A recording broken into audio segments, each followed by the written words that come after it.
वस्सलातु वस्सलामु अला अशरफिल अंबिया वल मुरसलीन अम्मा बाद अऊज़ु बिल्लाहि मिनश शैतानिर रजीम बिस्मिल्लाहिर रहमानिर रहीम व युतइमून अत्ताअम अला हुब्बिही मिस्कीनन व यतीमन व असीरा सदक़ल्लाहुल अज़ीम। क्या बात रज़ा उस चमनिस्ताने करम की, ज़हरा है कली जिसमें हुसैन और हसन फूल। तेरी सरकार में लाता है रज़ा उसको शफ़ी, तेरी सरकार में लाता है रज़ा उसको शफ़ी, जो मेरा गौफ है और लाडला बेटा तेरा। मोहब्बत के साथ बारगाह रिसालत में दुरूद पाक का नजराना अक़ीदत पेश करें। पूरा मजमा एक ज़बान हो के पढ़िए अल्लाहुम्मा सल्ली अला।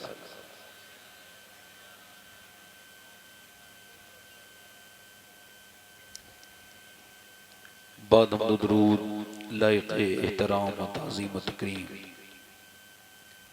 मिंबर शरीफ पर तशरीफ़ फरमा। मेरे मामे की ज़ीनत व रौनक मुअज़्ज़ज़ उलमाए अहले सुन्नत, मुअज़्ज़ज़ सामईन और पर्दानशीन सामियान, अस्सलामु अलैकुम व रहमतुल्लाहि ताला व बरकातुहू। खैरियत से हैं आप लोग? जोर से कहिए अल्हम्दुलिल्लाह। जो खुश रहना चाहते हैं वो जोर से कहें अल्हम्दुलिल्लाह। अल्लाह ताला आपको किसी का मोहताज ना करे। बड़ी अच्छी आपकी समातें हैं और हमारे सदर साहब ने जो मेरे बारे में अल्फाज कहे हैं, अल्लाह मुझे उनका अहल बनाए। मैं बड़ा ही मेरी कोई हैसियत नहीं है, बस सब हुजूर का करम है। मुझे ये भी खबर नहीं कि मैं जन्नती हूँ या जहन्नमी। मेरा हाल ये है कि अगर कोई मुझे इसका इत्मीनान करा दे तो मेरी दिन रात की फिक्र दूर हो जाए। हज़रत सैयदना उमर फ़ारूक आज़म ने जब पहली मुलाकात की थी उवैस करनी से, तो अरफात में उवैस करनी जानते हैं, जिसके आशिक होने में शक करना भी ईमान से खारिज होना है। क्योंकि हुजूर ने फरमाया मेरा आशिक है, उसका नाम उवैस करनी है। तो पूछा कि तुम्हारा नाम क्या है? तो उन्होंने कहा अल्लाह का बंदा। हजरत अली भी थे। मौला अली बोले भाई नाम अल्लाह के तो सारे ही बंदे हैं, माँ बाप ने कोई नाम तो रखा होगा। तो पलटे जब उवैस करनी तो पूरा चेहरा आंसुओं से भीगा हुआ था और कांप रहे थे और कहते थे अगर अल्लाह मुझे बख्श दे तो मेरा नाम उवैस करनी है, और अगर ना बख्शे तो फिर मेरा क्या नाम है। नहीं समझे बात को? यहाँ तो किसी हजरत का नाम पोस्टर में छोटा आ जाए ना तो वो जलसे में आने गवारा नहीं करते। ये गुरूर तकब्बुर की बात है। आपने कभी सोचा है कि बगैर नाक लगे नमाज क्यों नहीं होती? कभी सोचा है? नाक ये क्यों जरूरी है? नाक गांव के लोग कहते हैं बड़ी नाक वाला है, बड़ी इज्जत वाला है। तो अल्लाह की रहमतें ये कहती जब तक तू अपना गुरूर जमीन पे नहीं रगड़ेगा तेरी नमाज नहीं होगी। नहीं समझे बात को? अभी नहीं समझे। ये हज में जाके बाल मुड़ाने का क्या मतलब है?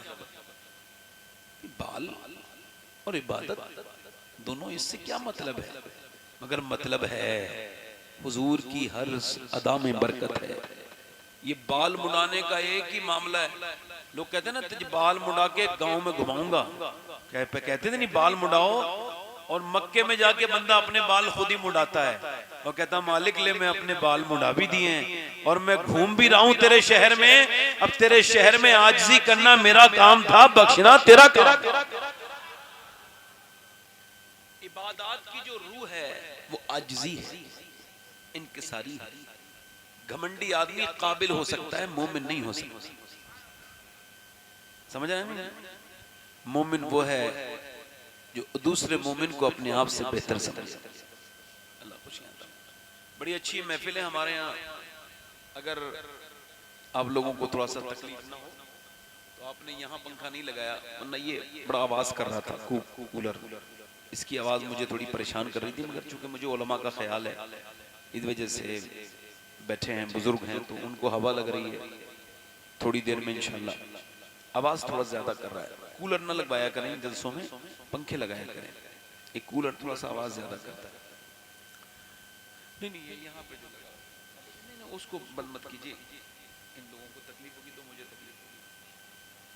नहीं अगर आप लोगों की किसी को मसला हो तो थोड़ा सा आवाज इसका हल्का हो जाता है। तो सुभान अल्लाह कहे, कितने लोग कहेंगे बताइए? सुभान अल्लाह का मतलब है अल्लाह पाक। देखो अल्लाह तो पाक है, मगर जो उसको पाक कहता है ना, अल्लाह उसको ही पाक कर देता है। जरा जोर से बोलो सुभान अल्लाह। माशाल्लाह, आप तो माशाल्लाह बोलने वाले हैं। हुजूर की बारगाह में एक औरत आई, उसने आके अर्ज किया, रसूल अल्लाह मैं बेवा औरत हूँ, ये मेरा बेटा है, और ये जो मेरा बेटा है ना ये बात नहीं करता। जब ये पैदा हुआ था मैंने बड़ी खुशी मनाई थी, बल्कि मेरे शिकम में आया था तो मैंने शुक्र अदा कर दिया था, रोज अदा करती थी, अल्लाह तूने मुझे माँ कहने वाली नेमत की उम्मीद अता की। मगर ऐ अल्लाह के रसूल ये जब पैदा हुआ ना तो ये गूंगा था। इसका बाप यही हसरत लेके चला गया कि एक बार बाप कह दे, मगर ये नहीं बोला। हुजूर मैं भी बूढ़ी हो गई हूँ, अब इस वजह से आई हूँ, ये एक बार बस मुझे माँ कह दे, फिर चाहे बोले या ना बोले। मेरा इमाम कहता है मेरे करीम से गर कतरा किसी ने मांगा, दरिया बहा दिए हैं, दुर्बे बहा दिए हैं। फरमाया हुजूर ने आप रोती क्यों हैं? अपने बेटे को मेरे पास लाए। वो गूंगा हुजूर के सामने खड़ा हो गया। सरकार ने फरमाया क्या तुम बोलते नहीं? उसने गर्दन हिला के इशारा किया। सरकार ने फरमाया अब तक तो नहीं बोले थे, मगर अब बताओ मैं कौन हूं? तो जो अपने बाप को देख के ना बोला, वो रसूल पाक को देख के बोला आप अल्लाह के रसूल हैं, रसूल। सरकार ने फरमाया तुम अब तक क्यों नहीं मिले थे बेटे? तो हुजूर आपकी तरह बुलवाने वाला कौन मिला? इमाम हुसैन की ये आज महफिल है। वैसे तो एक महीना हुसैन का नहीं है, जब मदीना उनका है तो हर महीना हुसैन का है, मगर इसमें शहीद हुए थे तो ये ज्यादा इस महीने में जिक्र इमाम का होता है। सब अहले सुन्नत करते हैं माशाल्लाह। और अल्लाह ताला आपको जज़ा दे, जिन्होंने जलसा कराया इसका बदला भी अल्लाह ही देगा। जो यहाँ बैठे हैं इसका भी बदला अल्लाह ही देगा। अल्लाह ही नेकियों का अजर अता करता है। तो अगर आप कहें तो 2-3 शेर पढ़ के थोड़ा सा आपसे बेतकल्लुफ हो जाऊं, इजाजत है? पढ़ दें? तो दोनों हाथ उठा के बोलो लब्बैक या हुसैन, दीने मुहम्मदी का उजाला हुसैन है,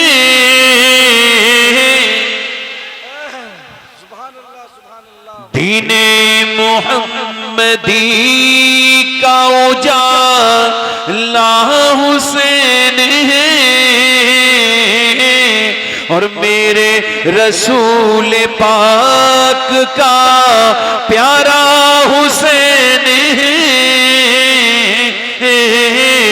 मेरे रसूल पाक का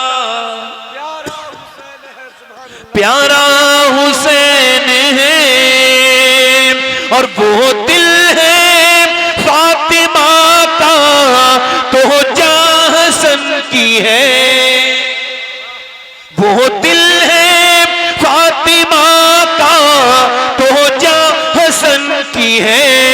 अरे मौला अली की आंख का तारा हुसैन है।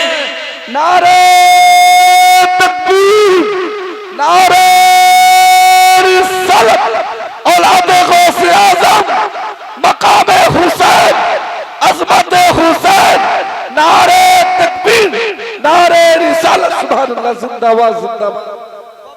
मौला अली की आंख का, जिसे हुसैन का नाम याद हो एक बार ले लेना। मौला अली की आंख का तारा हुसैन, जिसने कुचल के रख दिया तख्ते यजीद को, जिसने कुचल के रख दिया तख्ते यजीद को, अरे शेर खुदा के घर का वो बेटा हुसैन है, शेर खुदा के घर का वो बेटा।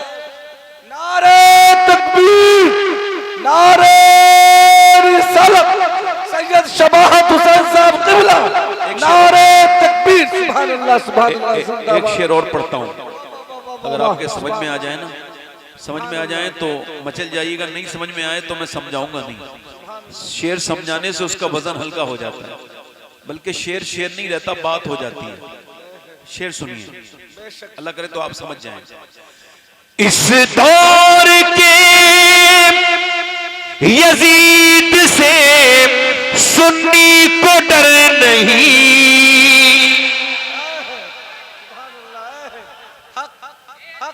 इस दौर के यजीद से सुन्नी को डर नहीं, अरे क्योंकि हमारे सीनों में जिंदा हुसैन।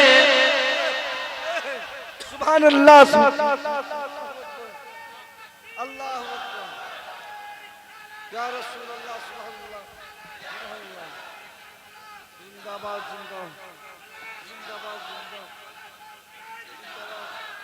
मेरे साथ पढ़ लो, जिसके सीने में हुसैन जिंदा हो ना पड़े, क्योंकि हमारे सीनों में। गुरुवाणी में ये बात आप लोग मुसाफा बाद में कर लीजिएगा। 942 नंबर पेज पे लिखी हुई है, गुरुवाणी, गुरु नानक। उसके उनके खादिम ने उनकी 40 साल खिदमत की और कहा, हुजूर मुझे लगता है अब आप कमजोर हो गए, कुछ मुझे अता करें, कुछ कृपा करें मेरे ऊपर। तो गुरु नानक ने कहा, हुसैन इब्ने अली को याद रखना। उसने कहा, हुजूर वो तो मुसलमानों के नबी के नवासे हैं, उनसे हमारा क्या ताल्लुक? तो कहा, तुम अपनी बहन के साथ जिना कर सकते हो? कहा नहीं। कहा, तुम्हें कौन रोकेगा? कहा, मेरी अंतरात्मा, मेरा जमीर। कहा, उसी जमीर का नाम तो हुसैन इब्ने अली है। सुभान अल्लाह, हक है। या हुसैन, या हुसैन, या हुसैन, या हुसैन। नारे हैदरी, नारे हैदरी, औलादे गौसे आज़म, नारे तकबीर। सुभान अल्लाह, सुभान अल्लाह, सुभान अल्लाह, सुभान अल्लाह।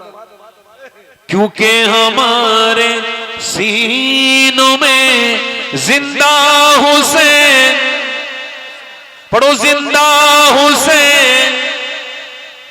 एक शेर और सुनिए, दिल लगा के बोले सुभान अल्लाह। आज तक किसी यजीदी ने खुल के ये नहीं कहा कि मैं यजीदी हूं, नहीं कहा ना। यजीदी खुल के नहीं कहता, हुसैनी छुप के नहीं कहता।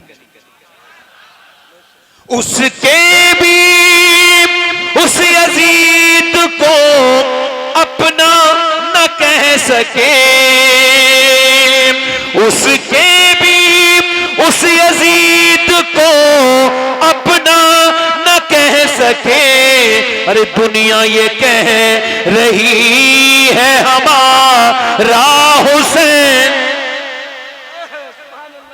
दुनिया ये कह रही हमारा हुसैन है। सुभान अल्लाह, सुभान अल्लाह। और ये आखिरी शेर पढ़ता हूं।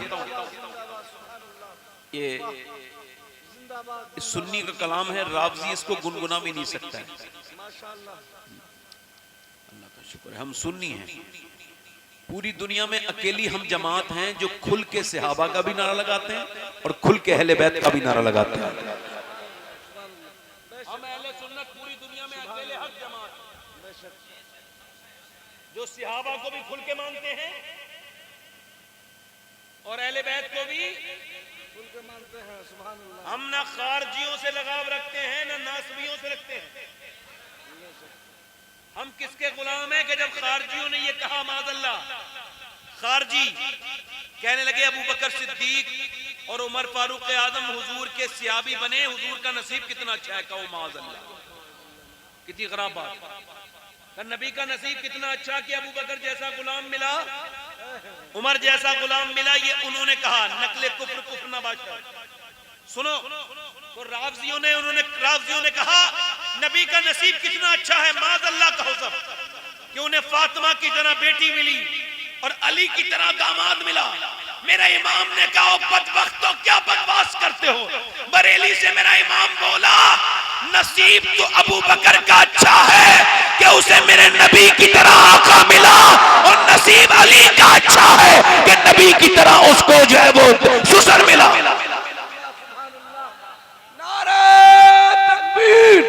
नारे रिसालत, फैज़ान आला हज़रत, सुभान अल्लाह। ये तो अली का नसीब अच्छा है कि अली को नबी की तरह आका मिला। फातिमा का नसीब अच्छा कि उनको नबी की तरह बाप होते कहां खलीलो बिन काबाओं में ना लौलाद वाले साहिबी सब तेरे घर। अहले सुन्नत बन के रहना। तवज्जो है कि नहीं? ए भाई कहां चले? ए भैया कहां जा रहे हो बेटे? हम तो आपके लिए बड़ा लंबा सफर करके आए हैं और आप एकदम बीच में से जा रहे हो।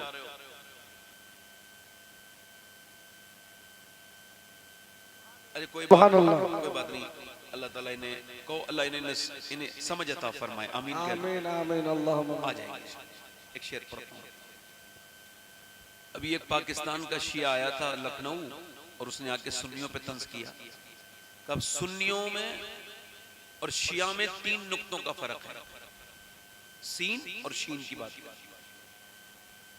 और ये कह के सहाबा कराम से तबर्रा किया इशारे किनाए में, और पाकिस्तान चला गया।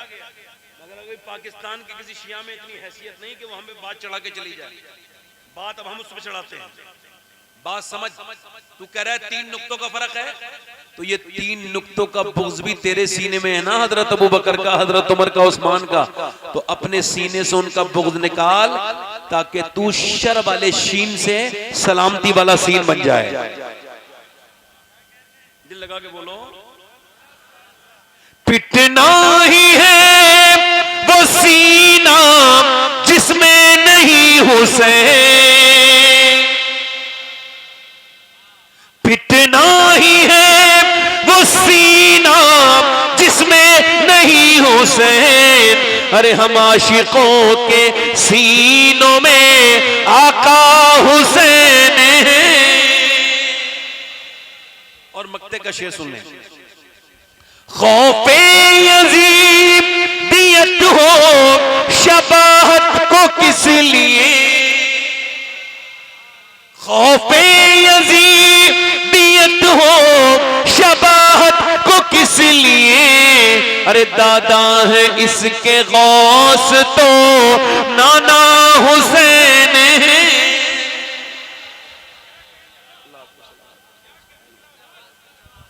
इको कम करें भाई, इको आवाज बढ़ाएं, इको कम करें, इको बस। बहुत अच्छा माइक। किसी शायर ने एक शेर कहा कि यजीद आज भी बनते हैं लोग कोशिश से, यजीद और हुसैन खुद नहीं बनता, खुदा बनाता है।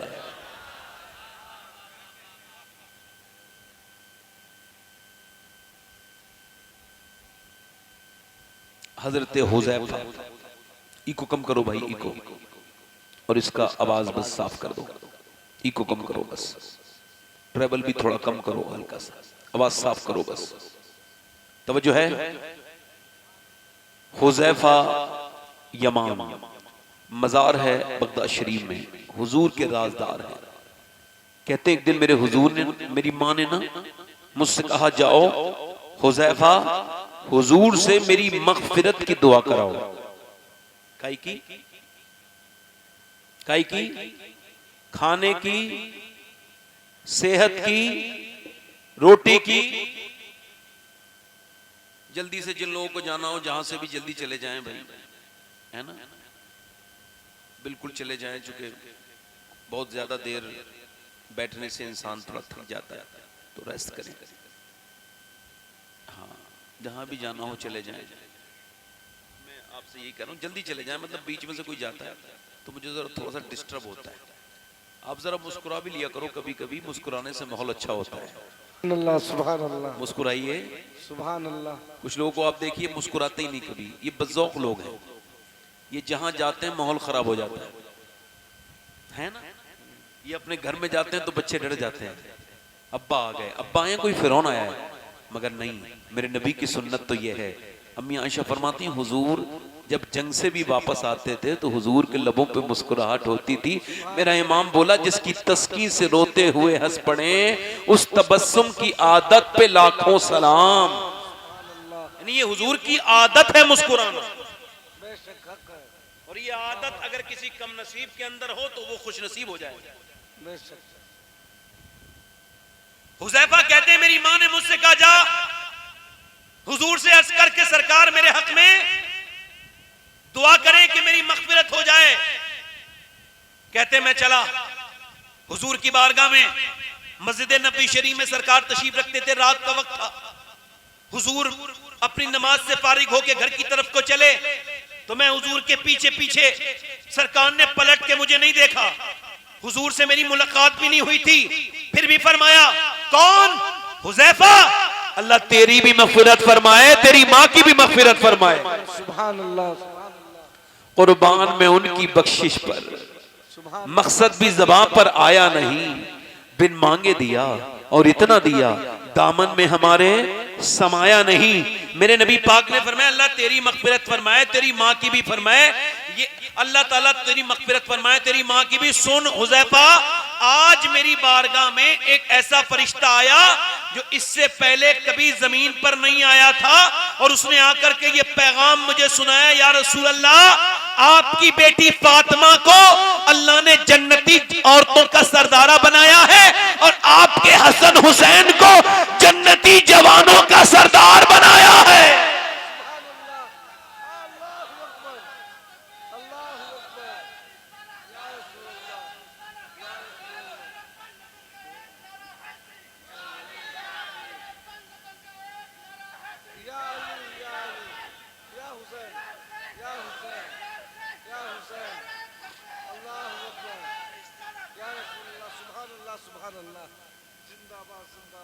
एकदम हुसैन नहीं बनता।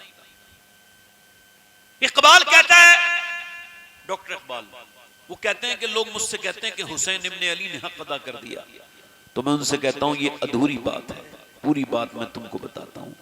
हुसैन ने बात में हक अदा किया है, पहले मदीने में फातिमा ने मां होने का हक अदा किया, अली ने बाप होने का हक अदा किया, फिर हुसैन ने करबला में हक अदा किया। एक दो गुटखा खाने से कैंसर नहीं होता, कंपाउंडिंग इफेक्ट एक फलसफा है, उसको पढ़िए।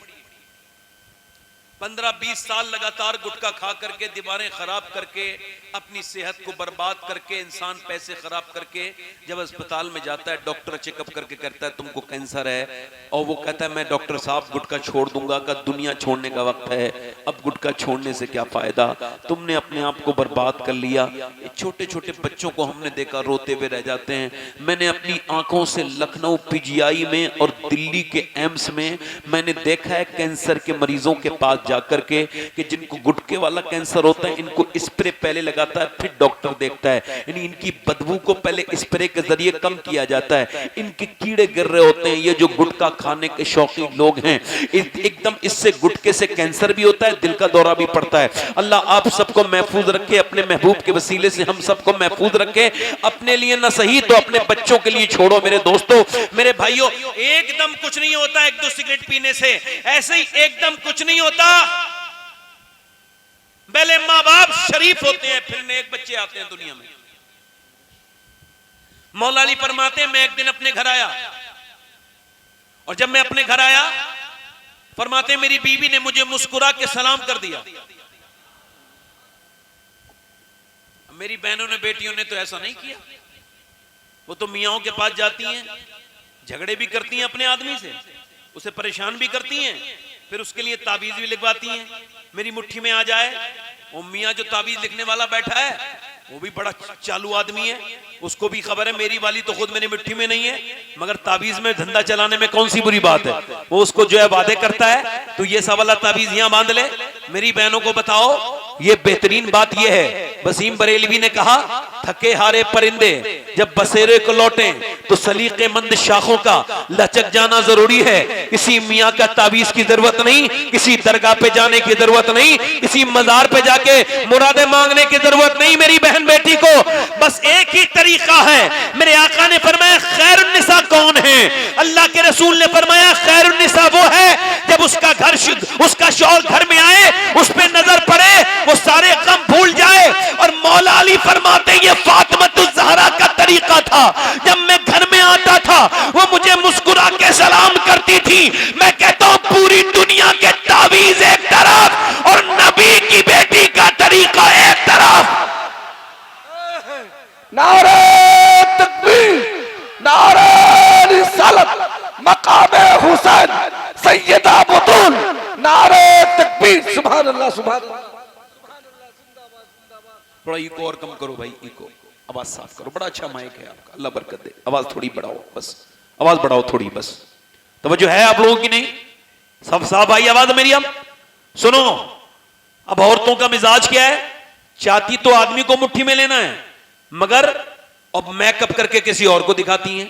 वो जिसने मेकअप लाके दिया, कपड़े कमा के दिए, उसको कपड़े नहीं पहन के दिखाएंगी, उसको वही मैले कपड़े, वही बगैर धुलावा मुंह। मगर जब शादी में जाएंगी, किसी फंक्शन में जाएंगी, तो माज़अल्लाह चेहरा बना के जाएंगी, खूबसूरत बना के जाएंगी, और उनकी उम्मीद यह है कि आदमी मुट्ठी में आ जाए। नहीं नहीं मेरी बहनों, ये तो तुमने कोई दूसरा ही तरीका कर लिया, ये तो तुमने हराम काम कर लिया। मेरा इमाम कहता है, अच्छा औरत अगर अपना ब्रश उठाती है चेहरे को अपना ठीक करने के लिए, यानी मेकअप करने के लिए, तो मेकअप का एक ही उर्दू तर्जुमा है चेहरे की कमी पूरे करना, या मेकअप का मतलब, मेकअप मतलब कोई बात ठीक करना, खराब बात को मेकअप करना। अब वो अपने चेहरे को खूबसूरत बनाने के लिए खड़ी हुई है। आला हज़रत फरमाते औरत अगर अपने मर्द को दिखाने के लिए सिंगार करे या मेकअप करे, फरमाते जितनी मर्तबा आईना देखती है अल्लाह उतने ही सदक़े का सवाब अता फरमाता है।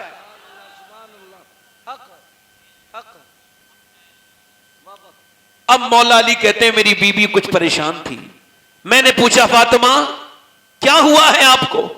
उन्होंने कहा मेरे बच्चे दोनों बीमार हैं, ठीक नहीं हो रहे हैं, दवाइयां भी ले ली। मौला अली उनसे बड़ा कोई वली है उनके बाद? वलियों के वली हैं। बोले हैं मौला अली? नहीं, वलियों के सरताज है कि नहीं?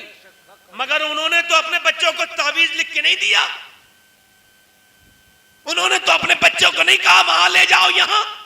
उन्होंने हाथ उठा के दुआ की, अल्लाह मेरे बच्चों को शिफा दे, 3 रोजे रखूंगा शुक्र के तौर पर। सुभान अल्लाह, सुभान अल्लाह। इसका मतलब यह है कोई भी मर्द जब परेशानी आए तो मुसल्ला बिछाए, रोजा रखे। नबी की बेटी किसी मजार पे नहीं गई, बेटे की तबीयत खराब हुई तो 3 रोजे उन्होंने मन्नत के रखे, शुक्र के रखे। सुभान अल्लाह, सुभान अल्लाह। तवज्जो है कि नहीं? सुभान अल्लाह। मेरी तरफ देखें मेरी बहनें, मेरी बेटियां। हजरत अली कहते हैं मैंने दुआ की, अल्लाह का फजल हुआ। अच्छा दुआ कौन मांग रहा है? अली, वलियों का सरदार। आमीन कौन कह रही है? सैयदा तैयबा ताहिरा आबिदा जाहिदा मखदूमा कायनात उम्मु अबीहा सैयदा फातिमतुज़ ज़हरा आमीन कह रही हैं। अली दुआ मांग रहे हैं, हसनैन के लिए दुआ हो रही है। दुआ एकदम कबूल हो गई। दुआ जब कबूल हुई, मौला कायनात मौला अली कहते हैं सुबह को सहरी के लिए उठे, कुछ नहीं था घर में, नबी की बेटी ने पानी से सहरी कराई। अली मजदूरी करने के लिए चले, लोग बड़ा जो है वो झिझकते हैं, शर्माते हैं अपने बाप के बारे में बताने के बारे में। मेरा बाप मजदूर है, नहीं नहीं मेरी बेइज्जती हो जाएगी, नहीं बताऊंगा। शर्माया ना करो, अपने बाप को मजदूर कहने में बिल्कुल शर्म ना किया करो। शर्माए वो जिसका बाप हराम का काम करता हो, शर्माए वो जिसने अपने औलाद को हराम की रोटी खिलाई हो, वो नहीं शर्माए जिसके बाप ने मेहनत करके उसको मजदूरी करके या रक्षा चला के खिलाया हो। जो कि मेरे आका फरमाते हैं जो मेहनत करता है वो अल्लाह का दोस्त है, दोस्त। सुभान अल्लाह। कौन है बोलो, जल्दी बोलो कौन है? मौलाए कायनात फरमाते हैं मैंने पूरे दिन मजदूरी की, शाम को जो लेकर के आए अल्लाह के रसूल की बेटी ने बगैर सहरी का रोजा रखा था, फिर चक्की चलाई, सैयदा ने, तैयबा ने, ताहिरा ने, आबिदा ने, मखदूमा ने चक्की चलाई। चक्की चलाने के बाद खाना तैयार है, अब अजान की आवाज का इंतजार हो रहा है, अजान की आवाज आ जाए, मगर एक यतीम की आवाज आई, ए नबीजादी, ए खातून जन्नत, मैं यतीम हूं, मेरे घर में 3 दिन से खाना नहीं बना, मेरे अब्बा मेरे बाप नहीं है, क्या मुझे कुछ अता कर देंगी? अल्लाह के रसूल की बेटी ने सबसे पहले अपने हिस्से का खाना उठाया, कहा लो मेरे हिस्से का खाना दे आओ। मौला अली बोले मेरे हिस्से का भी दे आओ। हसनैन दोनों भाई उठे, कहा फिर हम क्यों खाएंगे, हमारे हिस्से का भी दे के आ जाते हैं। तीनों ने दे दिया और तीनों चारों ने दे दिया। फिर मौला अली को पूरी रात गुजरी, फिर सुबह को मौला अली निकले, फिर मजदूरी करने के लिए निकले, फिर पूरे दिन मजदूरी की, फिर शाम का वक्त हुआ, फिर शाम के वक्त में सैयदा खातून जन्नत की बारगाह में हजरत मौला अली आए और आकर के खातून जन्नत को दिए जो नबी की बेटी ने चक्की चलाई और चक्की चलाने के बाद फिर रोटी बनाई। 2 दिन की भूखी प्यासी पानी से रोजा रख करके रोजा रखने वाली अल्लाह के रसूल की बेटी, उन्होंने चक्की चलाई, खाना बनाया। जब खाना सामने तैयार हुआ, आके रख गया, तो फिर नबी की बेटी इंतजार कर रही है अजान की आवाज आ जाए, मगर अजान की आवाज आने से पहले एक आवाज आई, ए नबी की बेटी मैं मिस्कीन हूं, मेरे बच्चे भूखे हैं, मैं बाप हूं मजबूर, मुझे कुछ दे दे, मेरे बच्चों ने 4 दिन से कुछ नहीं खाया। नबी की बेटी ने उठाया खाना और दे दिया। अल्लाहू अकबर, जरा तवज्जो तो करें, जरा गौर तो करें मेरे दोस्तों, मेरे भाइयों, मैं आपसे अर्ज करता हूं मेरी बात पे जरा गौर कीजिए। कोई ऐसा भी खिलाने वाला किसी को है? इमाम हुसैन के बारे में दाता लाहौरी ने अपनी किताब कशफुल महजूब में लिखा है कि एक दिन मौला इमाम हुसैन के पास एक आदमी आया, भीख मांग के बोला मुझे कुछ मिलेगा? आपने फरमाया अभी नहीं, शाम को आना। वो इमाम हुसैन बादशाह के सामने शाम को आया। ऐसा कौन बादशाह होगा? वो कहता है कि मैंने देखा कि 2 ऊंट पूरे लदे हुए हैं, 25,000 सोने के सिक्के लदे हुए हैं। मैंने सोचा 1-2 सिक्का मिलेगा तो मेरा काम चल जाएगा, मगर इमाम हुसैन ने फरमाया कि ये सारे सिक्के तेरे हैं। मैंने अर्ज की ये सवारी, का ये सवारी भी दोनों तेरी है। जब वो चला गया तो किसी ने पूछा हुसैन कोई भिखारी को इतना कभी नहीं दे सकता जितना आप देते हैं, आपने इतना क्यों दिया? फरमाने लगे मैंने अपनी मां फातिमा की वजह से दिया। कहा क्यों? कहा मेरी अम्मी ने फरमाया था ए हुसैन अगर तेरे यहां पर कोई भीख मांगने आए और फिर जाए तब भी भिखारी रहे तो फिर क्या तूने दिया? एक बार में इतना दे दे के भीख मांगने वाला भिखारी न रहे। जल्दी बोलो, मुस्कुरा के बोलो, मेरे अजीजों दिल से बोलो, ये नबी की बेटी। अच्छा आजकल के बेटे, इमाम हसन फरमाते हैं मैंने अपनी अम्मी को देखा रोटी बनाएं, चक्की चलाएं, झाड़ू लगाएं, चक्की चलाएं, कुएं से पानी भर के लाएं तो कुरान पढ़ें। जल्दी बोलो, कुरान उठ गया। याद रखो कयामत की निशानी यह है कुरान हल्के हल्के उठ जाएगा। यानी घरों में अब कुरान नहीं पढ़ा जाता। मेरी बहनों के पास वक्त नहीं ना मेरे भाइयों के पास है। ये आजकल के जो बच्चे बिगड़ रहे हैं इसकी वजह क्या है? आपने कभी इस पर गौर किया? इसकी वजह मां और बाप है।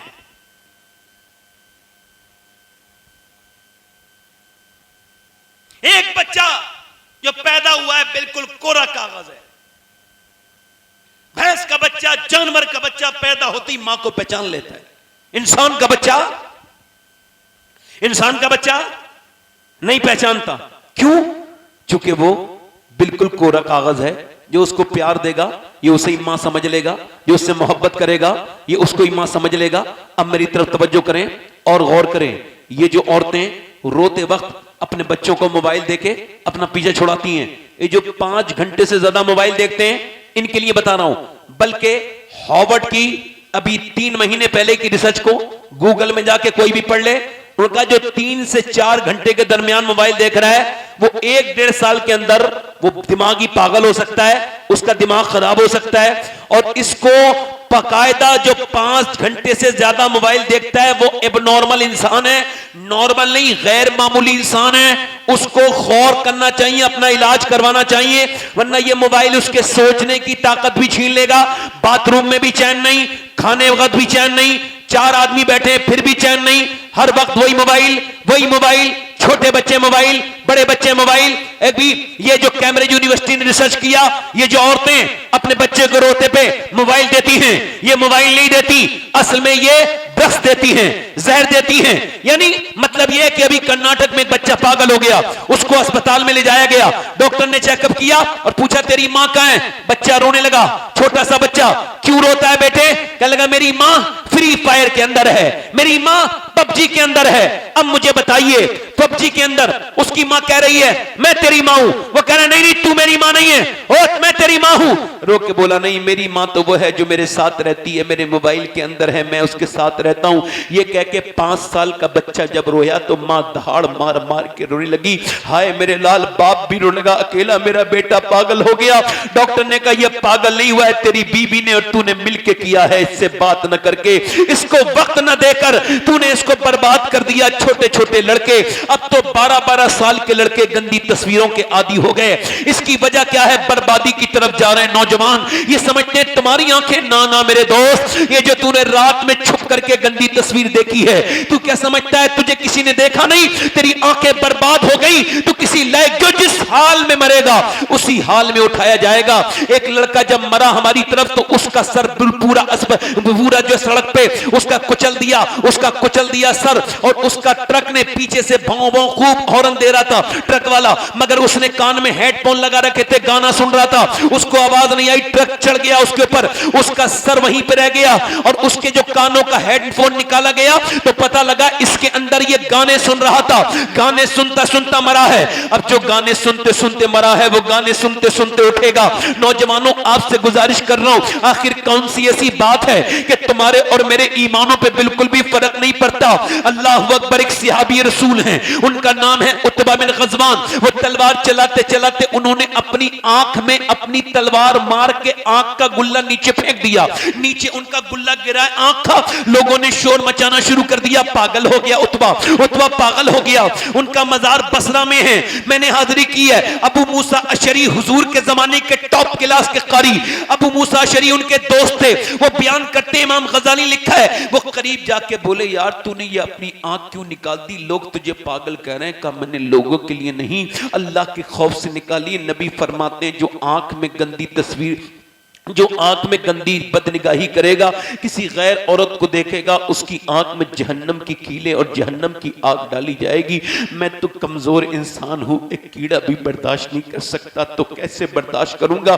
बस यही सोच के कयामत के दिन मेरी आंख मेरी रुसवाई का सबब न बने, मैंने अपनी आंख निकाल के फेंक दी। क्या अल्लाह मुझे माफ कर देगा? दोनों सहाबी चुपट चुपट के रोए, मगर वो जो 8-8 घंटे गंदी तस्वीरें स्वैप कर रहे हैं अपने व्हाट्सएप ने पागल कर दिया, फेसबुक की तस्वीरें, अब तो गुनाह को गुनाह भी नहीं समझा जा रहा। हजरत इमाम हसन बसरी के सामने से एक जनाजा निकला, वो जनाजा एक दाढ़ी वाले आदमी का था। आप बेहोश हो गए देख करके, लोगों ने पूछा क्या हुआ हुजूर, होश में आए?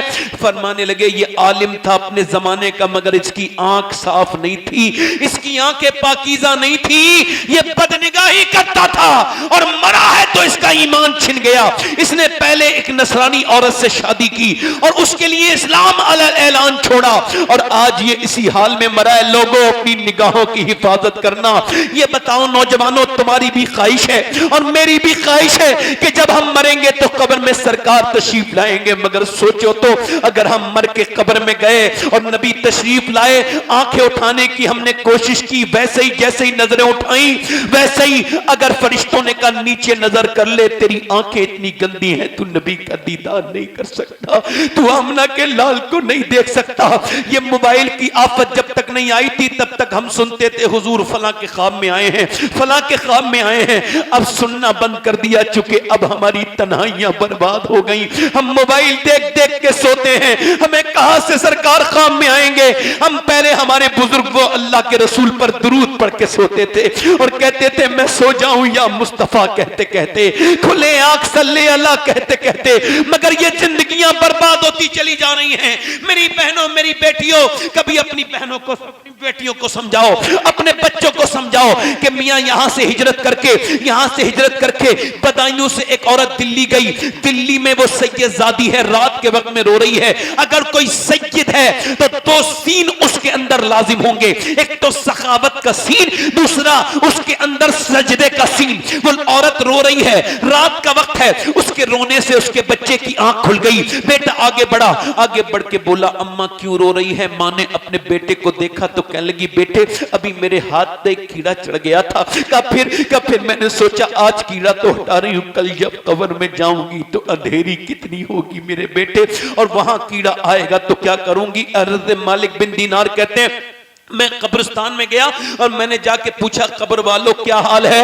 अंदर से आवाज आई, क्या पूछता है मालिक बिन दीनार?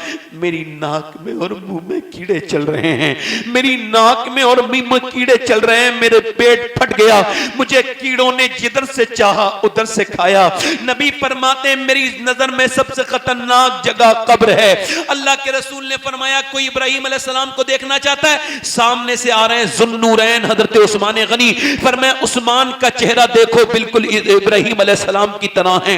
वो उस्मान गनी, उन्होंने गड्ढे को देखा तो बेहोश हो गए। आज अपने और अपने ईमान को आप चेक करें और मैं अपने ईमान को चेक करता हूं। उन्होंने जब गड्ढे को देखा बेहोश हो गए, होश में आए तो किसी ने पूछा गड्ढे को देख के बेहोश क्यों हो गए? फरमाया उस गड्ढे को देख के कब्र का गड्ढा याद आ गया, मुझे याद आ गया, आज तो कब्र याद नहीं आती। हुजूर फरमाते हैं अगर जानवरों को पता चल जाए उनको मरना है तो तुम्हें कोई मोटा जानवर नहीं मिलेगा, खाने के लिए सारे जानवर सूख जाएंगे खौफे खुदा से। मैं आप सबसे कहता हूं ये जो तकरीर कर रहा है ये भी एक दिन मर जाएगा और ये जो सुन रहे हैं सब ये भी मर जाएंगे।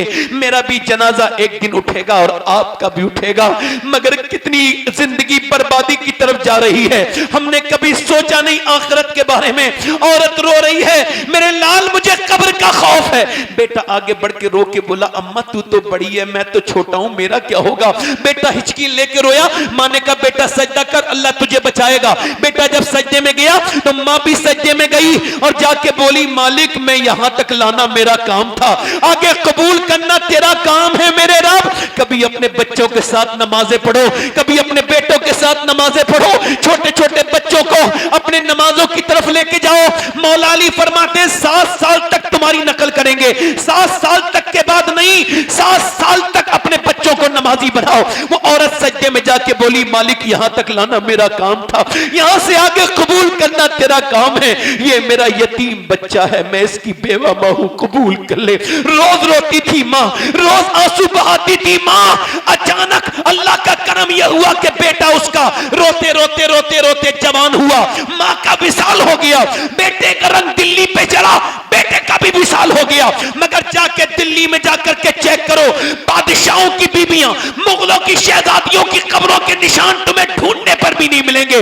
मगर जो रात को रोती थी उसका मजार 3 बीघा जमीन में बना हुआ है, उसका नाम सैयदा जुलेखा अलमारूम माई साहिबा है। उसके मजार पे बुध के दिन मेला लगता है, करीम में उसके बेटे का मजार मौजूद है। बादशाहों की कब्रों के निशान मिट गए, उसके बेटे का मजार आज रोज मेला लग रहा है। उसके बेटे का नाम निजामुद्दीन महबूब इलाही है। जब मां दिल्ली में सजदा करे बेटा दिल्ली को दिल्ली में कदम रखे अल्लाह शरीफ बना दे। जब सजदा करे किचौचा वाले की मां तो फिर मखदूम अशरफ की चौचा में अपना पांव रखे तो उसको शरीफ बना दे। जब कलियर वाले की मां नमाज पढ़े सजदा करे उसका बेटा कलियर में कदम रखे तो कलियर को शरीफ बना दे। जब मियां मोइनुद्दीन चिश्ती की मां जब ईरान में सजदे करे उसका बेटा हिंदुस्तान के अजमेर को अजमेर शरीफ बनाए। जब मियां गीलान में सजदा करे अब्दुल कादिर जीलानी की मां तो अब्दुल कादिर बगदाद को बगदाद शरीफ बनाए। और जब मदीने में सैयदा फातिमा सजदा करे तो हुसैन करबला में कदम रखे तो करबला शरीफ बना।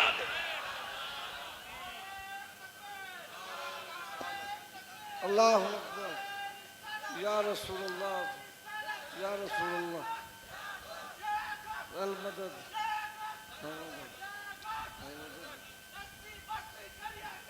ताजुशरिया ताजुशरिया ताजुशरिया ताजुश मेरे भाई, मेरे दोस्त, अगर तुझे अल्लाह ने औलाद दी है तो तुझसे हाथ जोड़ रहा हूं, आज से अपनी मस्जिद में जाना शुरू कर दे। 7 साल तक का बच्चा जब तक नहीं होगा नमाजी बन जाएगा। बाप को कभी कहना नहीं पड़ता है, जब बाप आला हजरत होते हैं तो बेटा मुफ्ती आजम खुद पैदा होता है। बच्चों को पैदा तो जानवर भी करते हैं मगर तरबियत मुसलमान करते हैं। तवज्जो करें, दिल लग रहा है? दोनों हाथ उठा के बोलो लब्बैक या हुसैन। दोनों हाथ उठा के लब्बैक या हुसैन। मौला अली तीसरे दिन फिर मजदूरी करने के लिए गए। मौला अली फरमाते हैं, तवज्जो करना एक हदीस, यह हदीस मैंने 2 साल पहले मदीने शरीफ में बैठ के पढ़ी थी। इफ्तार के वक्त सामने गुम्बद खजरा था और मैं सहन में बैठा था हुजूर के, और एक किताब पढ़ रहा था। कभी हदीस शरीफ हुजूर के शहर में पढ़ के देखो। मैं पढ़ रहा था तो मुझे वो हदीस का रंग आज तक मुझे याद है। कहते मौला अली मैं अपने घर गया, फातिमा ने मुस्कुरा के मुझे सलाम किया। मैं 15 दिन के बाद घर आया था। मैंने कहा भूख लगी है, वो अंदर चली गई। मैंने कहा खाना, कहते हैं वो अंदर आवाज नहीं आई। भूख लगी है, नहीं आई आवाज। मैं 3 मरतबा आवाज दी तो अंदर से रोने की आवाज आई। मैं गया ना तो दोनों आलम के मालिक को मुख्तार की बिटिया रो रही थी। मैंने पूछा क्यों रोती हैं?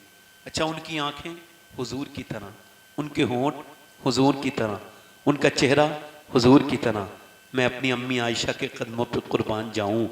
अगर वो ना होती तो कोई रावी थोड़ी बताता कि सैयदा कैसे चलती थी, कैसे बोलती थी, हैं, कैसे उनका चेहरा था, कैसे। ये तो उस सिद्दीक की बेटी सिद्दीका का एहसान है कि उन्होंने हमको ये रिवायत करके बताया कि हुजूर की बेटी मुस्कुराएं तो नबी की तरह लगे, चले तो नबी की तरह लगे। जरा तवज्जो तो करें, जरा गौर तो करें, मेरी बात पर गौर करें। ये नबी का घराना है भाई। हजरत अबू हुरैरा कहते हैं एक दिन नबी पाक, सब कह दो सल्लल्लाहु अलैहि वसल्लम, मैं नबी का नाम लूं, आप सल्लल्लाहु अलैहि वसल्लम कहा करो। मेरे नबी, सब कहो सल्लल्लाहु अलैहि वसल्लम। कहते हैं बच्चे रो रहे हैं, हम काफिले में थे, टूर में थे, सफर में। अर्ज की हुजूर से, या रसूलल्लाह आपके नवासे रो रहे हैं। सरकार ने फरमाया क्यों? कब प्यासे हैं? फरमाया ऐलान कर दो अबू हुरैरा, जो आज मेरे बच्चों को पानी पिलाएगा मैं उसे कौसर का जाम पिलाऊंगा। पूरे टूर में ढूंढा, कहीं पानी नहीं मिला। अबू हुरैरा कहते हैं हुजूर की बारगाह में आया, अर्ज की या रसूलल्लाह मेरे आका पानी कहीं नहीं है। सरकार ने फरमाया फातिमा लाओ मेरे बेटों को। पहले हसन को लिया, उनकी मुंह में अपनी जबान डाल दी। हसन चूसते रहे, चूसते रहे, बोलो बोलो सुभान अल्लाह, चूसते रहे, सो गए।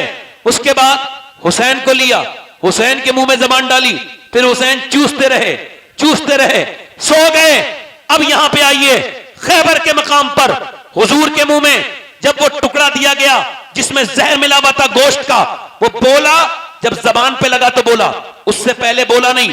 बोला मुझे ना खाइए, मेरे अंदर जहर है। उलमा लिखते हैं वो इस वजह से बोला जबान पे लगते ही कि नबी का लुआबे दहन ऐसा बाबरकत है कि बेजबान को लग जाए तो अल्लाह उसको जबान अता कर देता है। मुझे बताओ जब बेजबान को लगे तो जबान अता हो, फिर वो हसन और हुसैन कितनी प्यारी बातें करते होंगे जिन्होंने घुट्टी नबी का लुआबे दहन पिया है। इसी वजह से हजरत इमाम हसन जब तकरीर करते थे मस्जिद नबी के मिंबर पे खड़े होके, तो मौला अली छुप के उनकी तकरीर सुनते थे। किसी ने पूछा ए अली आप अपने बेटे की तकरीर छुप के क्यों सुनते हैं? फरमाने लगे इस वजह से जब मेरा बेटा तकरीर करता है तो शर्माता है। कहते तो छुप के क्यों सुनते हैं? क्या इस वजह से कि जब ये अपने नाना के मिंबर पे बोलता है तो इसका चेहरा भी नाना की तरह लगता है और इसका लहजा भी नाना की तरह लगता है।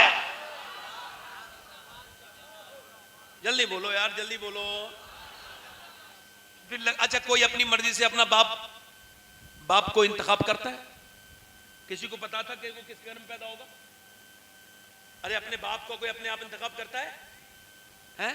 अगर ऐसा होता तो गरीबों के घर बच्चे पैदा होते हैं? भाई फिर तो बिल गेट्स के घर बच्चे पैदा होते हैं, अंबानी के घर, गरीबों के घर बच्चे तो पैदा नहीं होते ना। इसका मतलब कोई अपनी मर्जी से अपना बाप नहीं चुनता। बाप मां, भाई, बहन, नाना, नानी, यही वजह है। तवज्जो करें, यही वजह है। किसी की नानी ठीक है, नाना ठीक नहीं, नाना ठीक है, नानी ठीक नहीं, बहन ठीक है, भाई ठीक नहीं, भाई ठीक है, बहन ठीक नहीं, मां बड़ी है, मां ठीक है, बाप ठीक नहीं, बाप ठीक है, मां ठीक नहीं। अकेला कायनात में हुसैन ऐसा है जिधर से देखो लाजवाब है। अल्लाह ने भाई हसन दिया जो सारी जन्नती जवानों का सरदार है। उसकी बहन ज़ैनब अपने जमाने की औरतों की सरदारा है। उसकी मां फातिमा सारी जन्नती औरतों की सरदारा है। उसका बाप अली सारे वलियों का सरदार है। नानी खदीजा उम्महातुल मोमिनीन की सरदारा है। उसका नाना सारे वल नबियों का सरदार है। अफजल है कुल जहां में घराना हुसैन का।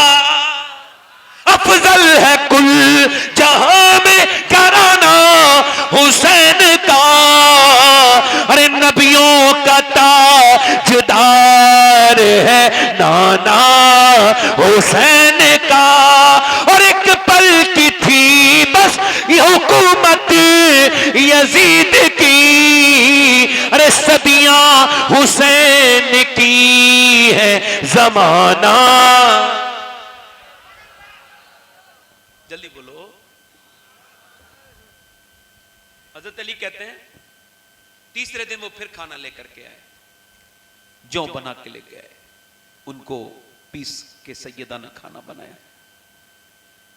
आवाज आ रही है, अजान की आवाज के इंतजार में आवाज दूसरी आने लगी। मैं कैदी हूं, है अल्लाह के रसूल की बेटी, मुझे किसी ने कुछ नहीं दिया, गैर मुस्लिम हूं, मुसलमान नहीं हूं। क्या मुसलमान? और मदीने में मुझे किसी ने कुछ, तो आप ऐसा करें, करम करें, मुझे कुछ अता कर दें। नबी की बेटी ने उठाया, खाना दे दिया। अब जब हसन हुसैन नमाज के लिए गए, कांप रहे हैं दोनों बच्चे, पीला रंग हो रहा है। अली पकड़ के लेके जा रहे हैं नमाज में। हुजूर ने दोनों नवासों को देखा, पकड़ा, प्यार किया। फरमाया अली, अल्लाह ने तेरी दावत को बड़ा कबूल किया है। जरा जोर से तो बोलो, अल्लाह ने तेरे खिलाने को बड़ा कबूल किया है। अभी जिब्राइल आए हैं और ये पैगाम लेके आए हैं, वो युतइमूना अत्तामा अला हुब्बिही मिस्कीना व यतीमा व असीरा। ए अली, तेरे ये तीनों दिन की कमाई अल्लाह ने कबूल कर ली है। लोग कहते हैं हुसैन इब्ने अली 3 दिन करबला में कैसे भूखे प्यासे रह सकते हैं। ये समझ में बात नहीं आती। बात आपकी ठीक है, समझ में नहीं आती, मगर अगर उसको 3 दिन में बचपन में ही प्रैक्टिस करा के भेजा जाए तब तो रह सकते हैं ना। जोर से तो बोलो यार, तब तो रह सकते हैं। दिल लगा के तो बोलो, दोनों हाथ उठा के बोल, लब्बैक या हुसैन। यानी हुसैन तब वजूद, हुसैन तब दुनिया में आए जब मां फातिमा थी। मुहर्रम की तकरीर में एक डीएम औरत आई थी, डीएम, या तकरीर हो रही थी यहां पे हैदराबाद दक्कन में। तो एक आईएएस थी, उसने आकर के तकरीर में ऐलान ये बात पूछी, मुसलमानों हुसैन से मुझे अकीदत है नेल्सन मंडेला की वजह से। नेल्सन मंडेला कहता है मैंने 20 साल जेल में गुजारे, उसके बाद मैंने सोचा अब कुछ नहीं हो सकता, चलो सिलेंडर कर दो।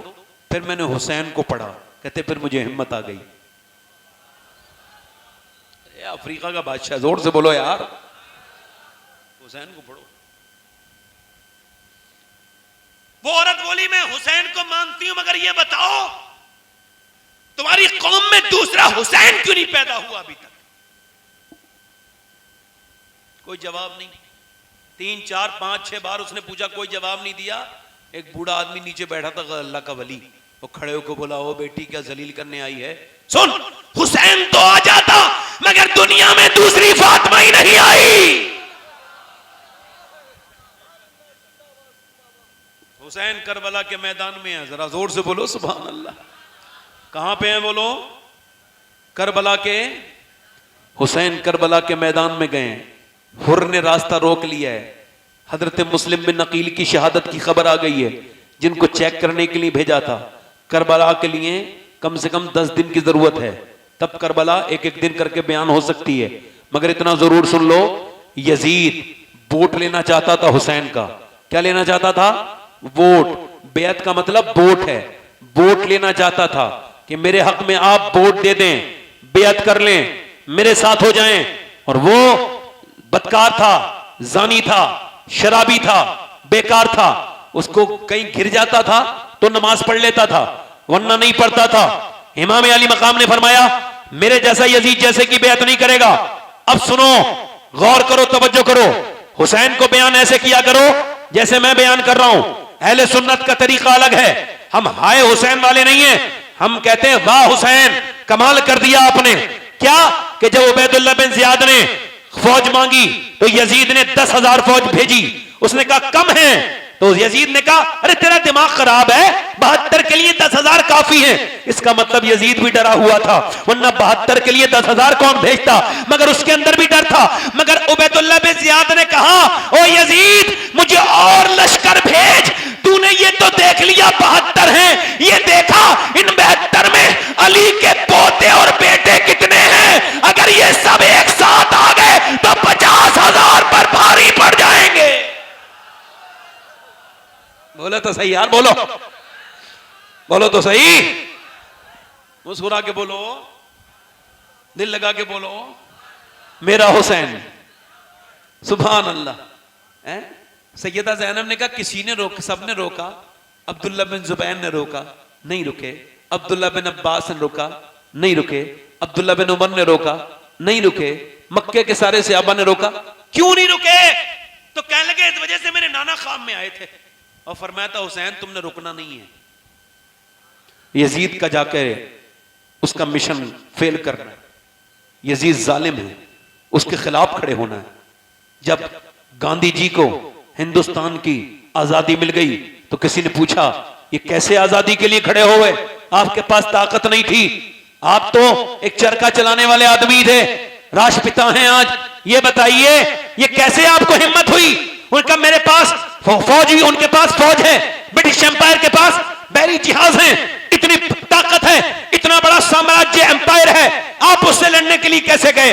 वो तो उसने कहा गांधी ने मैं जा नहीं सकता था, मेरी हिम्मत नहीं होती थी। कहा फिर मैंने 72 करबला की दास्तान सुनी कि जब 22,000 आर्मी हुसैन को मिटाने आई तो 22,000 आर्मी का नामो निशान मिट गया।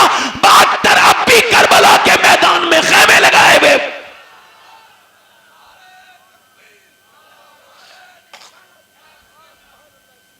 देखो भाई मैं तो तकरीर रोज करता हूं, आप मेरी तकरीर पे कोई ठीक से दाद नहीं दोगे तो मेरी तकरीर पे तो कोई असर नहीं पड़ेगा, क्योंकि मुझे 12-13 साल हो गए तकरीर करते। समझ आ रही है? मेरे कॉन्फिडेंस लेवल पे जरा सा भी वीकनेस नहीं होगी। अल्लाह का शुक्र है, अल्लाह का फजल है। अब मैं तकरीर करते करते देखता हूं कोई मुझे तवज्जो नहीं देता तो मैं समझता हूं या तो इसके दिमाग में कुछ चल रहा है या इसके दिमाग में कुछ है ही नहीं। तवज्जो है कि नहीं? मेरी बात समझ रहे हो? हुसैन करबला के मैदान में चिराग बुझा दिया। तवज्जो करो, क्या बुझाया? कि जिसे जाना हो चले जाओ, तुमसे दुश्मनी नहीं, दुश्मनी मुझसे है, जाओ अपनी जिंदगियां जियो।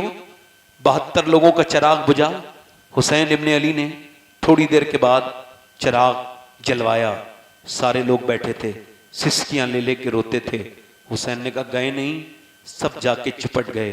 कोई हाथ चूमे, कोई हुसैन के पांव चूमे और कहे हुसैन हम आपके वही नाना के गुलाम हैं, हमारे बाप दादे बद्र में छोड़ के नहीं गए आपके नाना को, तो हम करबला में छोड़ के कैसे चले जाएंगे और आपके दर से उठ के जाएंगे? कहा हुसैन। फिर इमाम ने अपने घर वालों से कहा तुम में से जो जाना चाहते हो तुम चले जाओ। हजरत कासिम से कहा, इमाम हसन के बेटे से, तुम चले जाओ, मेरे भाई की निशानी हो। कहा नहीं नहीं, कहा आप चले जाओ। तो हजरत कासिम इमाम के पास जाके बोले अगर ये बताइए मैं जाऊंगा तो क्या मैं अली का पोता नहीं हूं? क्या मेरा बाबा अली किसी मैदान से भागा था, मेरा दादा, जो आज मैं भागूंगा? हुसैन पूरे दिन जाकर के लाशें उठाते रहे, पूरे दिन। जब गए थे तो दाढ़ी के कुछ बाल सफेद थे, जब आए हैं तो पूरी दाढ़ी दोपहर के वक्त में एक सफेद हो गई। और आप भाइयों के जनाजे उठाए, हजरत अब्बास का जनाजा उठाया, जवान बेटे अली अकबर का जनाजा उठाया, अली असगर का जनाजा उठाया, उन्होंने मोहम्मद को पकड़ के लाए, लाशों के टुकड़े उठा के ला रहे हैं। और सब कुछ करने के बाद इमाम जब करबला के मैदान में गया तो सिसकता हुआ नहीं गया, रोता हुआ नहीं गया। मुझसे मेरे हुसैन का ना पूछ हौसला, जितने भी जख्म आए रोया नहीं हुसैन। हुसैन इब्ने अली ने अपने नाना का कपड़ा पहना, लिबास पहना, साफा बांधा, हाथ में तलवार ली, चल दिए मेरा इमाम करबला के मैदान की तरफ। मेरा इमाम जब चला, अल्लाहु अकबर, एक यजीदी का यह हल्फिया बयान है, फौज में था वो यजीद की, उसने बयान दिया है कच कुलाही पे न जा, इसमें धरा ही क्या है, और दरे शब्बीर जो मिल जाए तो शाही क्या है। मेरे इमाम के बारे में वो लिखता है, मैंने हुसैन को आते हुए देखा था और मैं ये स्टेटमेंट जरूर रिकॉर्ड करवाऊंगा, इसको जरूर लिखो मेरी बात को, कि इतनी लाशें उठाने के बाद भाइयों भतीजों की लाशें, अपने भांजों की लाशें, और 3 दिन का भूखा प्यासा हुसैन जब आया और उसने आकर के जब 22,000 के लश्कर पे अकेले ने हमला किया तो उसने ऐलान कर दिया कि मैं हुसैन हूं, मेरा बाप अली भी शेर था, मैं हुसैन उसका बेटा भी शेर हूं। नारे तकबीर, नारे रिसालत, सुभान अल्लाह।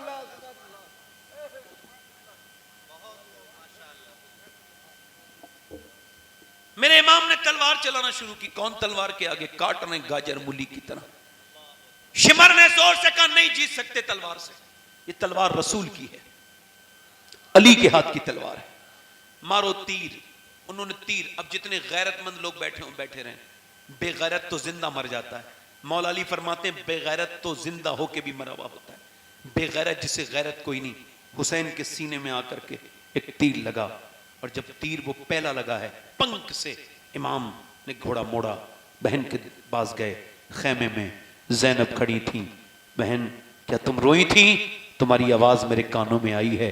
हाँ मेरे भाई, साथ में आपकी पले बड़ी हूँ, मदीने में रही हूँ, कूफे में रही हूँ, मदीने में रही हूँ। आपके लिए मैं मदीना छोड़ा, मक्का छोड़ा, यहाँ कूफे में आई, यहाँ करबला में आई, मेरे बच्चे शहीद हुए, फिर भी आप थे।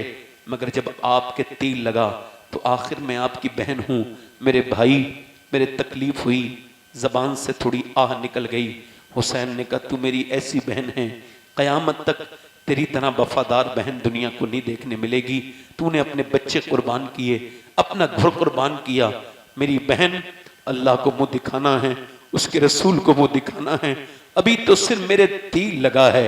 ए हुसैन, जो बात आप कह रहे हो वो अपनी बहनों से नहीं कह सकते, शादियों में नहीं कह सकते, जो इतनी जख्मों के बाद इमाम कह रहे हैं। फरमाते हैं ज़ैनब, नाना की हदीस है, औरत की आवाज भी औरत है, बाहर को आवाज नहीं जानी चाहिए।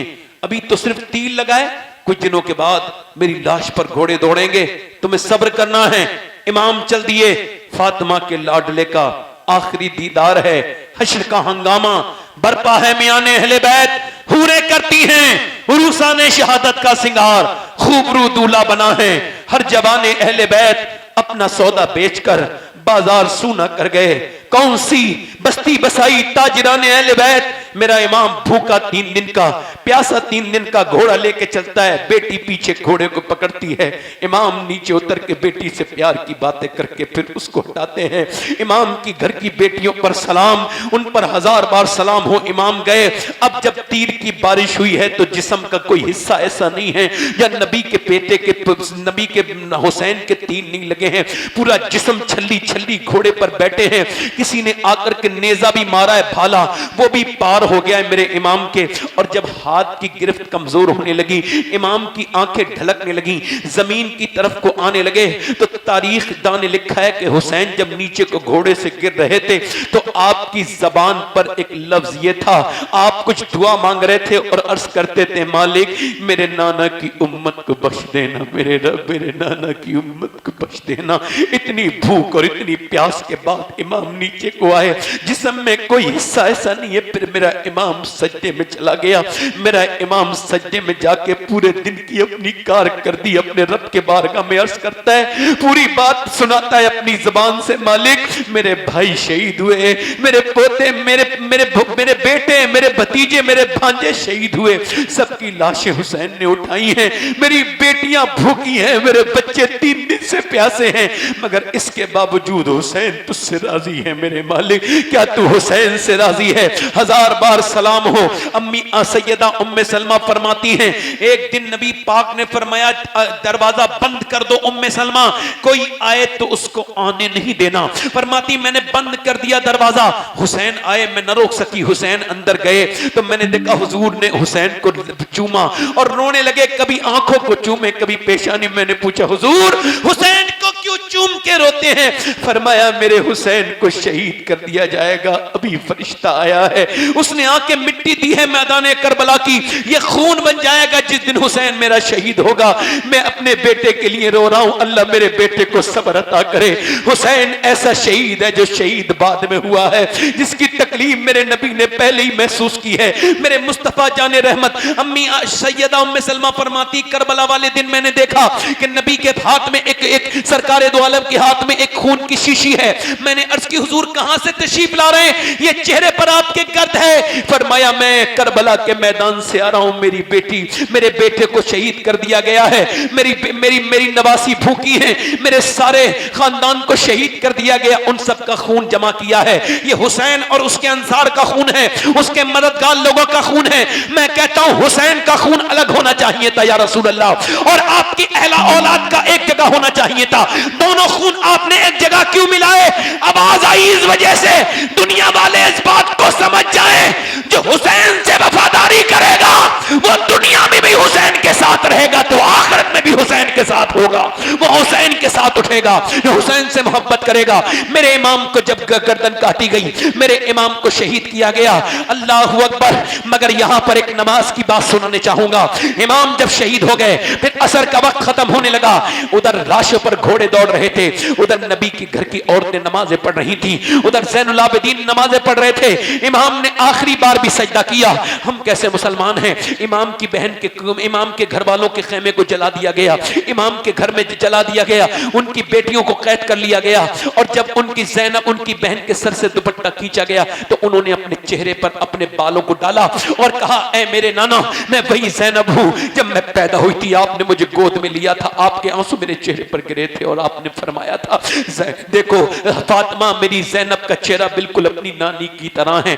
आज मेरे नाना, मैं आपसे यस करती हूँ, मेरे चेहरे से आज दुपट्टा छीन लिया गया है, मुझे माफ कर देना। इमाम ज़ैनुल आबिदीन कहते हैं, मैंने अपनी फूफी के देखा, 5000 किलोमीटर का सफर करबला से लेके शाम तक, शाम से लेके मदीने तक किया, मगर मेरी फूफी की कभी तहज्जुद की नमाज भी कज़ा नहीं हुई। मैंने देखा बच्चों की लाशें गिरी, मगर मेरी फूफी फिर भी नमाज पढ़ती थी। मैंने पूछा, फूफी जान, ये नमाज कहां से सीखी आपने, ये सजदा कहां से सीखा? एक आदमी मर जाता है, औरतें नमाज भूल जाती, आपकी नमाज का हाल ये है। फरमाने लगी, ये नमाज मैंने अपनी मां फातिमा से सीखी है, अपनी मां सैयदा से सीखी है। आज के बाद करबला यूं बयान करना कि करबला का नवासा भी लाजवाब है जिसने दीन बचाया है, करबला की नवासी भी लाजवाब है जिसने अपने भाई का साथ दिया है। ये कहना करबला के हुसैन ने अगर सजदा बचाया है तो करबला की ज़ैनब ने पर्दा बचाया है।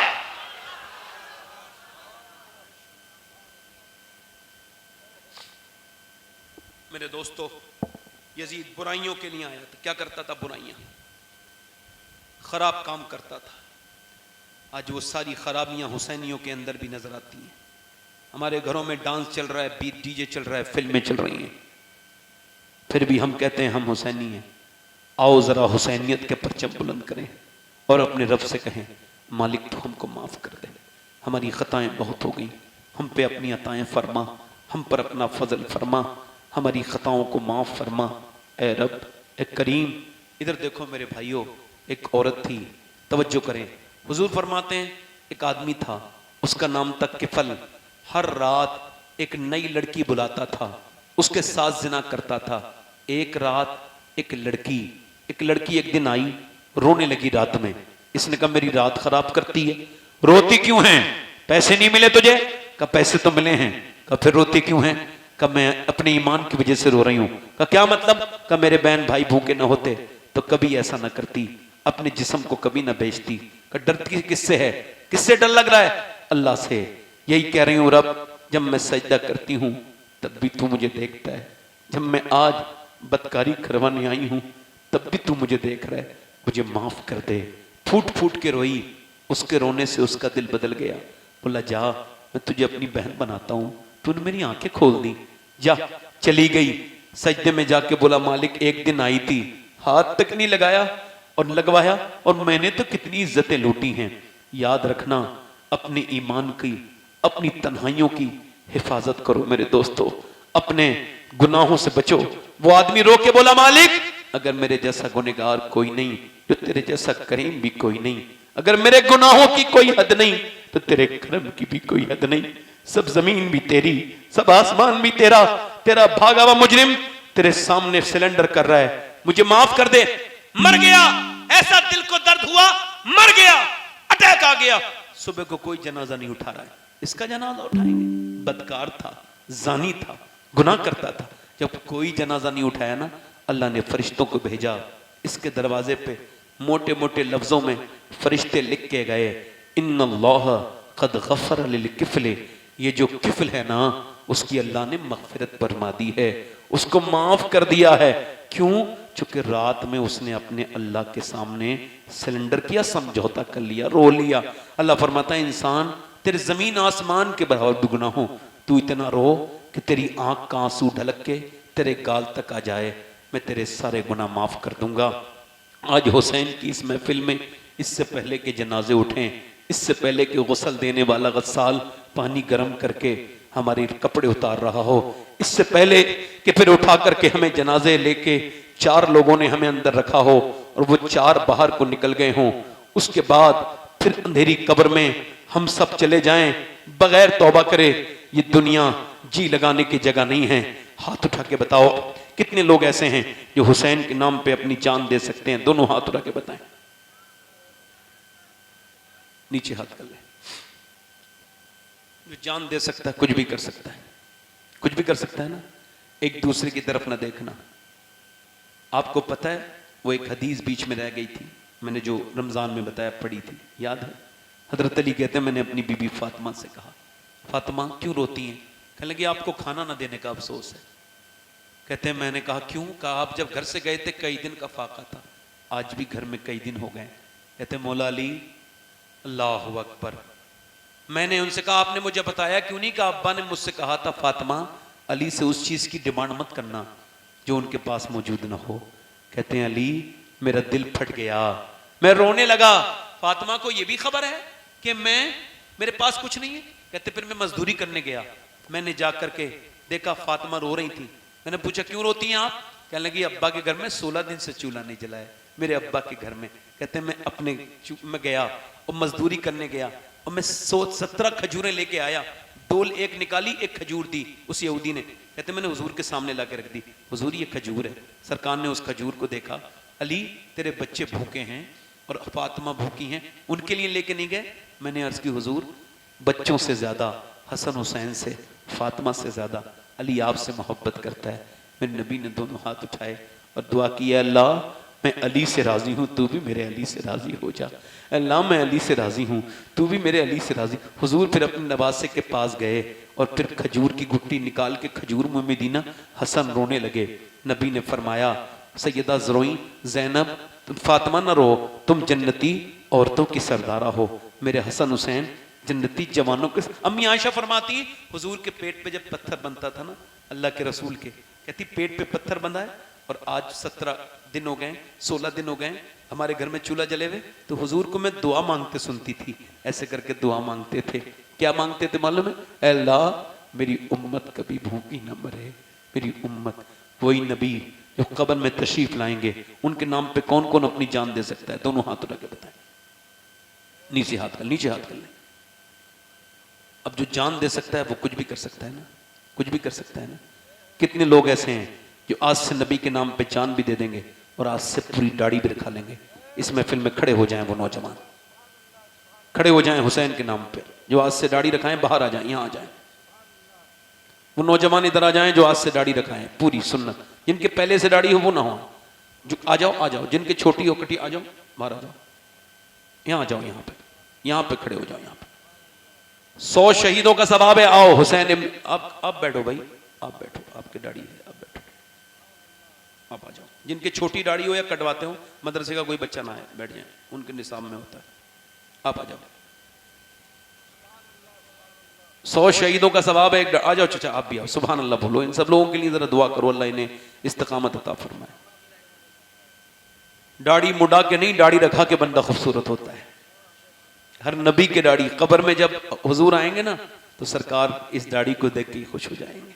फितन के दौर में ये इस्लाम की अलामत है, ये शार इस्लाम है। अरे माशाल्लाह, मैं इतनी उम्मीद तो नहीं थी, अल्लाह ने ज्यादा दे दिया अपने करम से। इधर आ जाओ दाढ़ी वाले, इधर आ जाओ, सब इधर छट जाओ। जो दाढ़ी रखाएं पूरी एक मुट्ठी, वो इधर आ जाए। एक मुश्त दाढ़ी रखानी है, आज हाथ ऊपर कर लो दाढ़ी रखाने वाले। जरा मेरी तरफ देखो और मेरे साथ वादा करो, इंशाअल्लाह। पक्का वादा है? वादा करते हैं आज के बाद ना दाढ़ी कटेगी ना मुड़ेगी, इंशाअल्लाह है? इंशाअल्लाह है? पूरी सुन्नत रखाएंगे।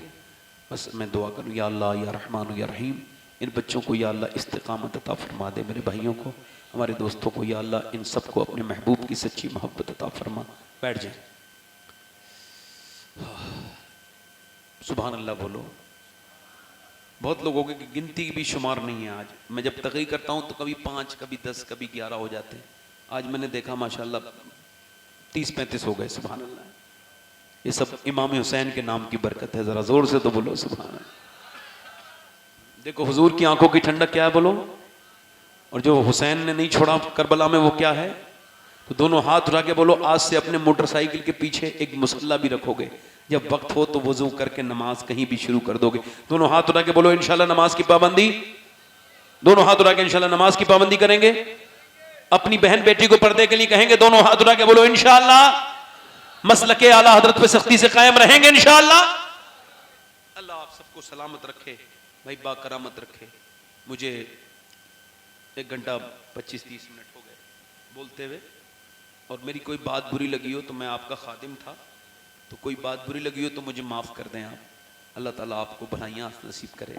कुछ मेरी कमियां रह गई हो तो अल्लाह भी माफ़ करे, और आपको कुछ तकलीफ हुई हो तो आप माफ़ करें। तौबा करें मेरे साथ, मैं भी तौबा करता हूँ। पढ़ें अस्तगफिरुल्लाह अस्तगफिरुल्लाह रब्बी मिन कुल्लि ज़ंबिन व अतूबु इलैह। पढ़ लीजिए, ला इलाहा इल्लल्लाह ला इलाहा इल्लल्लाह मुहम्मदुर रसूलुल्लाह। मेरी ज़िंदगी का मकसद तेरे दीन की सरफराजी, मैं इसीलिए मुसलमान, मैं इसीलिए नमाजी। इस्लाम जिंदाबाद, मसलक आला हज़रत पाइंदाबाद।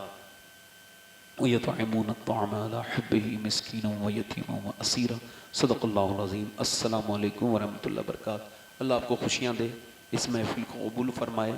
जिन्होंने इस महफिल में मेहनत की है हमारे भाइयों ने, अल्लाह इनको दुनिया आखिरत में बेहतरीन बदला अता करे, करबला का दीदार अता करे, मदीना शरीफ आप सबको दिखाए। एक गुजारिश और है, अगर अल्लाह ने 50, 60, 70, 80, 90 हज़ार रुपये तुम्हारे आपके पास हैं तो पहली फुर्सत में मदीना देख के आओ। मदीना भी देख लोगे, मालदार भी हो जाओगे।